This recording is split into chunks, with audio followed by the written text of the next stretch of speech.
चलिए next part देखते हैं कि जनरल टर्म किसी बाइनोमियल की कैसे लिखी जाती है। हमने बाइनोमियल एक्सपेंशन ऑलरेडी लिखा हुआ है यहाँ पर। x plus Y raise to power n को लिखा जा सकता है N C zero Y zero X N C one Y one X to the power n minus one. I hope ये एक्सपेंशन क्लियर हो गया था लास्ट क्लास में, लास्ट वीडियो में।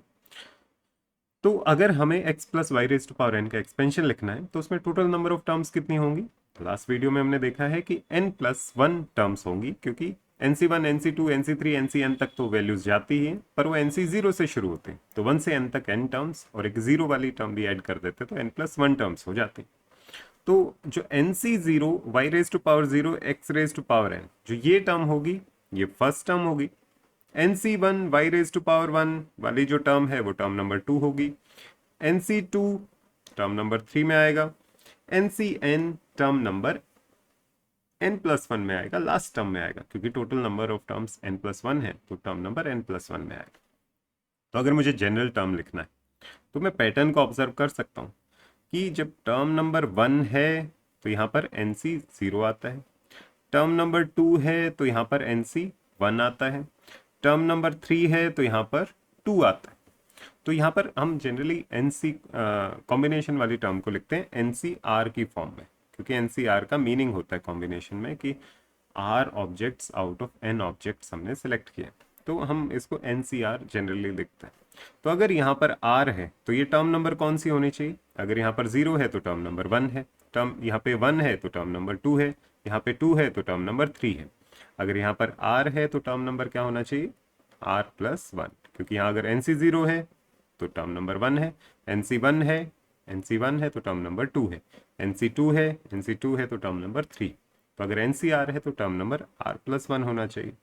तो term number R plus one को लिखा जा सकता है NCR, और y की पावर क्या होगी, यही होगी जो R यहाँ पे यूज हुआ है, y raise to power R। और जो बची हुई पावर्स हैं, क्योंकि टोटल सम n के इक्वल आना चाहिए, तो n minus R power x की होनी चाहिए। इसे बोलते हैं general term of expansion. T are plus one is equal to NCR Y raise to power R x raise to power n minus R।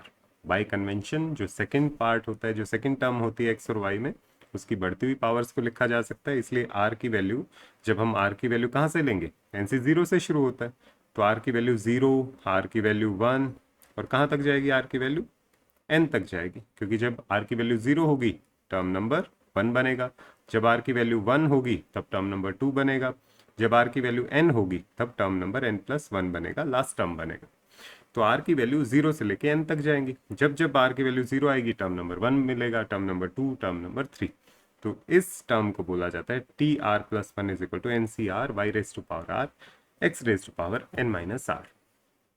R की जो खास बात होती है, ये जीरो से लेके n तक इसकी वैल्यू हो सकती है, n से बड़ी वैल्यू R की नहीं हो सकती।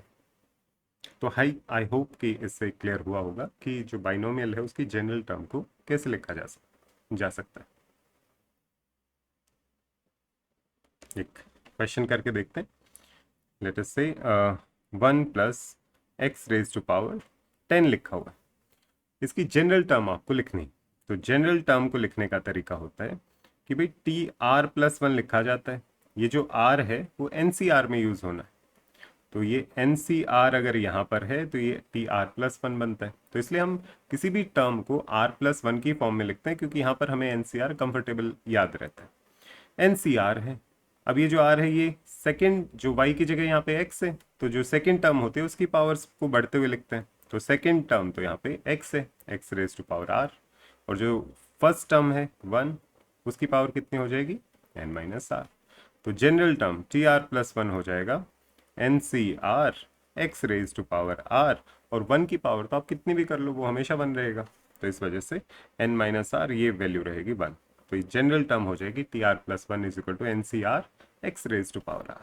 अगर हम लिखने की कोशिश करें, टर्म नंबर वन लिखना है तो R की वैल्यू क्या होगी, जीरो, NC जीरो x की power zero.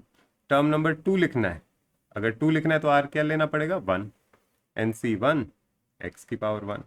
Term number five लिखना है तो कैसे लिखना पड़ेगा, R की वैल्यू क्या हो जाएगी, five is R plus one, तो R होना पड़ेगा फोर, तो NC four x raise to power four. तो इस तरीके से जनरल टर्म लिखी जा सकती है किसी भी बाइनोमियल एक्सपेंशन की।